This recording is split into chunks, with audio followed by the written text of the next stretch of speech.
ओठ लाली ओठ पडीम मारी फेस पकीरीम शादी बाद लगा तारू हे जान तू अपनी सैया सेवा करे से जिया पवा करना दूध पी हवे प्रोटीन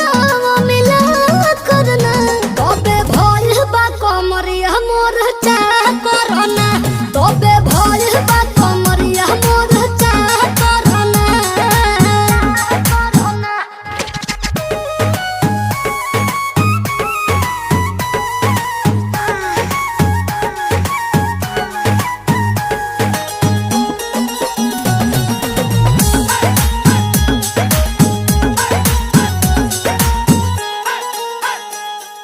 जगला में जो करे वो करे रात के मिलेला सुकून खाके राजा जी के हाथ के अच्छा लागेला कमर ककरी से भइल काटा